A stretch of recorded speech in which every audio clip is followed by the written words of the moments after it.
ठेला, चलिए आइसक्रीम खाते हैं। परंतु प्रभु हमारे पास रुपए नहीं है। यह मानव बिना रुपए के आइसक्रीम नहीं देगा हमें। ऐसे कैसे नहीं देगा? यम है हम, एक क्षण में प्राण खींच लेंगे इसके हम। मानव, हमें आइसक्रीम प्रदान करो, हम आइसक्रीम खाना चाहते हैं। तुम लोगों का रामलीला वाला भूत अभी उतरा नहीं है क्या? ये कैसा वेशभूषा बना के घूम रहे हो? एक तुच्छ मानव, तुम अपने काम से काम रखो, अन्यथा तुम्हारे लिए उचित नहीं होगा। ये नाटक मंडली, मेरे को तुच्छ बोला, समझ क्या रखा है? मैं आशिक भाई का आदमी हूँ। एक फोन में 50 गुंडे आ जाएंगे तुम्हारी बैंड बजाने के लिए।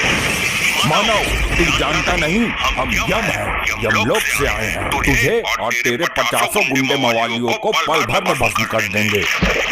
रुक, तू ऐसे नहीं मानेगा, तेरी बैंड बजानी पड़ेगी। हेलो, हाँ छोटा डॉन, जल्दी लौंडे लेके चौराहे पर आ, नाटक वालों के साथ पंगा हो गया अपना। प्रभु जी चलते हैं यहाँ से, अन्यथा इसे बेमौत मरना पड़ेगा हमारे हाथों। क्या कहा तूने? बेमौत मारेगा?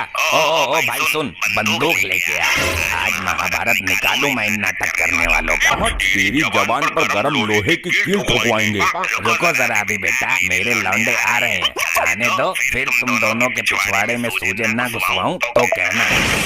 मानव, प्रभु शांत हो जाइए, गलती इस मूर्ख मानव की नहीं है। उसे यह पता नहीं है कि हम सचमुच के यमराज और गुप्त हैं।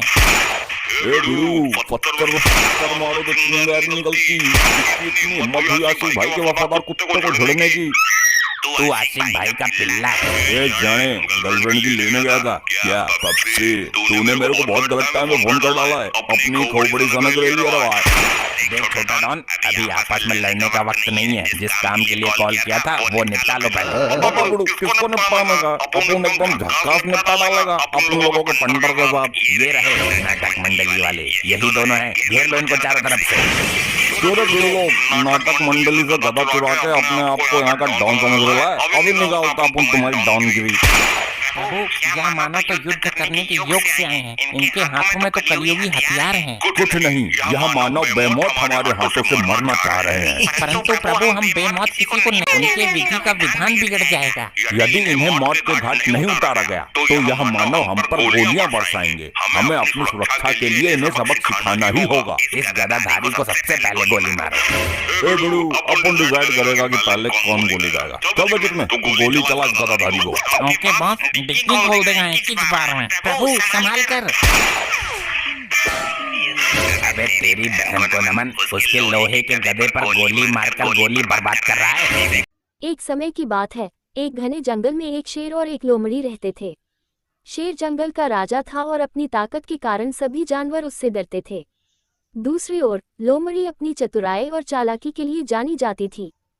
एक दिन शेर ने लोमड़ी से कहा, मैं चाहता हूँ कि तुम मेरी सहायता करो। मैं बूढ़ा हो गया हूँ और शिकार के लिए उतना तेज नहीं रहा। तुम मुझे शिकार ढूंढ कर ला कर दो और मैं तुम्हें अपने हिस्से से थोड़ा भोजन दूँ। लोमड़ी ने सोचा, अगर मैं शेर की मदद करती हूँ तो मुझे बिना मेहनत के खाना मिल जाएगा।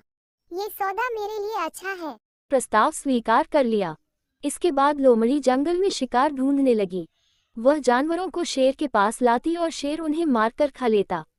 लेकिन धीरे धीरे लोमड़ी को ये समझ में आ गया कि शेर का लालच बढ़ता जा रहा है। वह उसे बहुत कम भोजन देता और खुद सारा खा जाता। एक दिन लोमड़ी ने शेर को सबक सिखाने का निश्चय किया। उसने एक गुफा के पास जाकर शेर से कहा, महाराज, मैंने गुफा के अंदर एक बड़ा शिकार देखा है। अगर आप अंदर जाएंगे तो उसे आसानी से पकड़ सकते हैं। शेर लोमड़ी की बातों में आ गया और गुफा में घुस गया। लेकिन गुफा के अंदर बहुत गहरा खड्डा था और शेर उसमें गिर गया। शेर वहां से निकल नहीं पाया। लोमड़ी ने बाहर खड़े होकर कहा, महाराज, लालच का नतीजा यही होता है। आपने दूसरों का हक मारने की कोशिश की, अब खुद फंस गए। उस दिन के बाद जंगल के जानवरों ने राहत की सांस ली और लोमड़ी अपनी चतुराई के कारण सबकी प्रिय बन गई। शिक्षा, लालच और दूसरों का हक मारने का नतीजा हमेशा बुरा होता है। चतुराई और सही सोच से बड़ी मुसीबत का सामना किया जा सकता है।